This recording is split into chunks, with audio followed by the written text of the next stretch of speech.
The budget's just been announced, but it's literally in the last few minutes, so you're only going to give us some of the bullet points. A couple of small ones on childcare, but they'll be influential in the family budget. We've free GP care now for the under 8s. It was previously for under 6s, and free dental care now across the board for every child under the age of 6. So that'll give us some help at home. There's also been a little bit of a boost for healthcare. Can you tell us a bit about that? The Minister for Health, Simon Harris, has got another $1 billion on top of his already huge budget. There's some to distribute across the board then for average costs in houses. We've got prescription charge has been cut by 50 cent. The drug payment scheme threshold's been reduced by €10. And this issue caused huge problems here 10 years ago, but we have gone back to the medical card for the over 70s, and it'll bring in about 58,000 people, this measure, but it'll see an increase of €50 for the threshold for a single person and 150 for a couple. Social welfare. Social welfare, we've had a lot of debate over what he'd do with it. Many felt because of Brexit, I won't mention that word very often today, but he wasn't going to do much. But there has been some significant headline-grabbing measures brought in.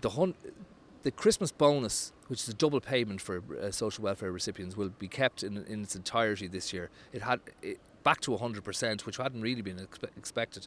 The living alone allowance will go up by €5, €15 for the one-parent family payment scheme, and €10 for working family payment, €3 for child benefit increase for the over 12s in certain areas, not across the board on that now, and €2 for the under 12s. This is a carbon budget, we'll get to that. So there's been a €2 increase in the fuel allowance for the elderly, which doesn't sound like a huge amount, but it's a big thing if your price of your briquettes has gone up weekly. Carbon tax then has been the big measure in this budget. Because of environmental concerns, political concerns are that Fine Gael is anxious to get that green vote.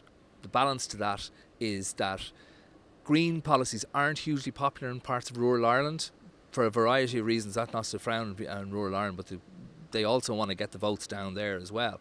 There's going to be a €6 increase to the cost per tonne of carbon emitting products.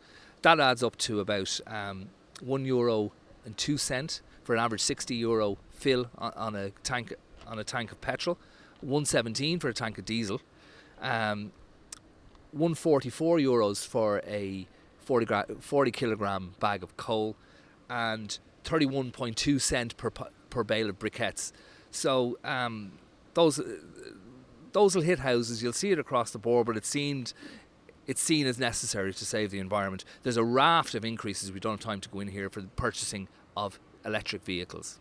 So I was going to say, not an austere budget. There's certainly a little bit more, not a huge amount of money in people's pockets when it comes to social welfare and children and family. But then, of course, we're trying to take action when it comes to climate change. So quite a strange one this year. Climate changes you'll see come over the next 10 years. There'll be an increasing cost to the use of fossil fuels. They want to phase them out over a period, but there has to be an understanding that some people have no choice. What is your summation of this budget? I mean, is it kind of whatever and expected? Is it, interesting, exciting? Did we kind of know this is going to happen? And is there more money in the government's pocket? This is a pre-election budget. It's the last budget before the 2020 election. We all agree now that's when it's going to happen. There have been significant changes in EU rules on finance that just don't allow them to go ballistic like they used to do in the past. I covered budgets here 10 years ago. Fianna Fáil were leading coalitions where there was €14 put on the old age pension and another 16 the following year. Those days are gone. The EU simply won't allow it. So there are moderate changes with the added political fallback that we have Brexit, maybe a hard Brexit coming. He's going to get away with politically, not splashing the cash. Thank you so much, John. Thank you very much, Rebecca.